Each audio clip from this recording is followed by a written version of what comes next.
We have seen the highest unemployment rate for at least 5 years, and we expect that with what's happening on Wall Street, things may get worse. We have the highest foreclosure rate since the Great Depression. We have seen the federal government having to intervene now to bail out major institutions on Wall Street because somebody was asleep at the switch. And so even if you haven't lost your home, you've seen your home values plummet. The truth is that we have seen an economy deteriorate year after year after year. And in the White House, we have seen a president cling to a worn-out theory of economics that says if you give more to the most, that it'll somehow trickle down to the least.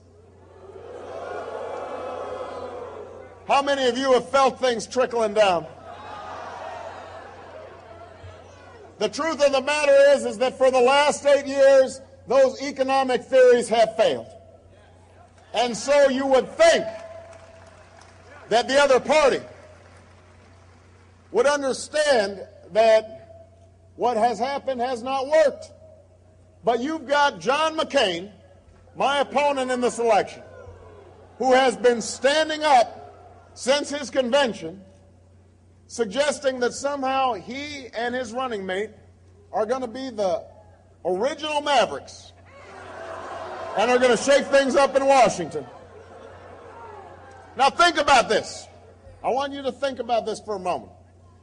John McCain says that we've made great economic progress since George Bush was in office.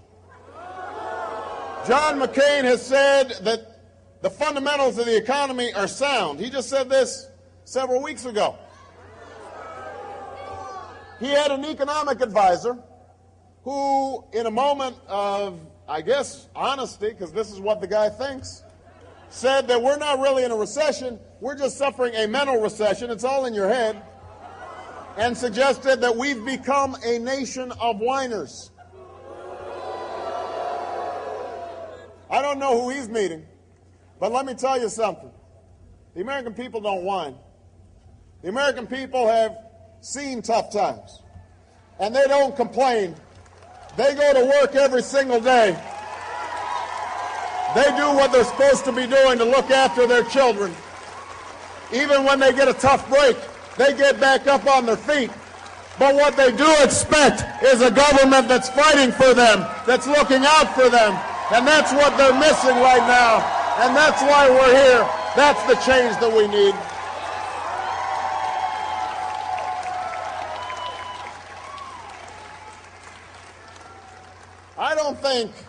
I don't think John McCain's a bad man, and we greatly honor the service that he provided to this country while in uniform. But what I do believe is John McCain doesn't get it. He doesn't know what's going on in your lives.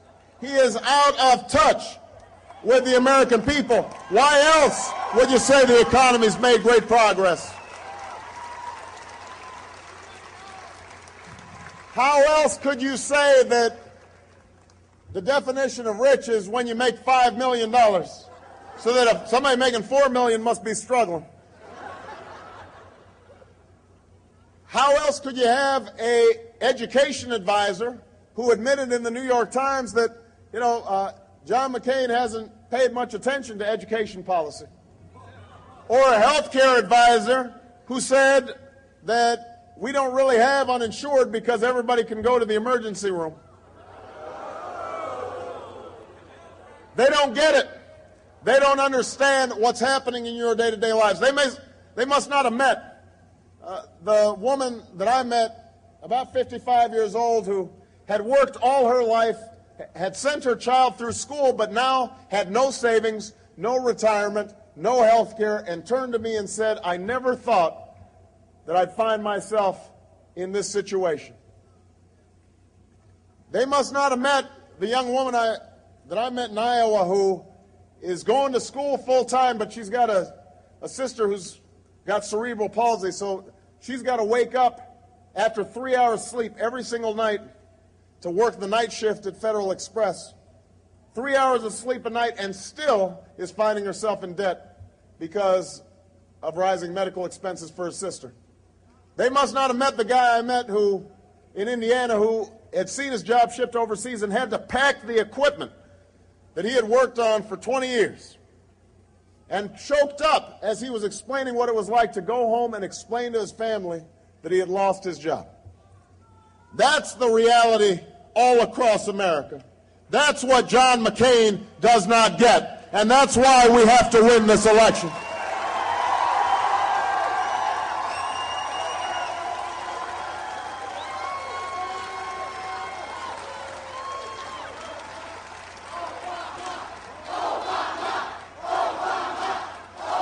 Now let me explain to you, Manchester. Let me tell you why I get it. Let me tell you why I get it. Because when I see that that veteran from Iraq or Afghanistan coming home without a job, maybe with post-traumatic stress disorder, I think about my grandfather coming back from World War II after Patton's army, after fighting in Patton's army, and him being rewarded by a government that valued his service with a GI Bill that paid his way through college, and that gave him the chance to get a loan to buy a house for himself and his wife and his new child. When I think about that young woman who's working the night shift and going to school at the same time, I think about my mother, a single mom, raising 2 children, going to work at the same time, sometimes having to go on food stamps to make sure we had enough to eat, but still being able to send her children to the best schools in the country. Because that's what a generous nation does. When I meet a couple that doesn't have health care, I think about my mother when she was dying of cancer on a hospital bed, having to argue with the insurance companies because they were saying maybe there's a pre-existing condition and we don't have to pay your medical bills. So I know what it's like to see a loved one suffer, not just because they're sick, but because of a broken health care system.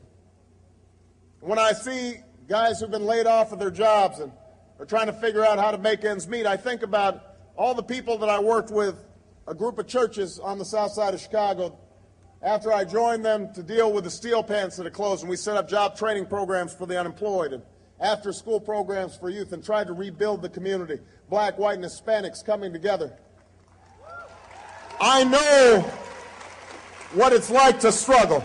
I've seen what the American people go through, and I know that when ordinary people come together, we can do extraordinary things, but we need leadership from Washington, and that's what I intend to provide.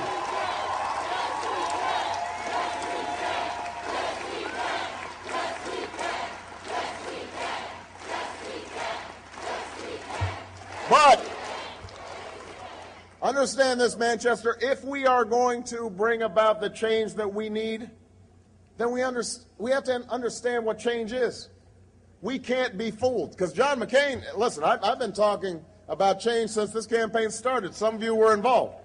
I talked about change when we were up. I talked about change when we were down. But now suddenly John McCain and his running mate, Sarah Palin, they're out there saying, we're for change. We're for change too. Well, I'm glad that they now agree with me.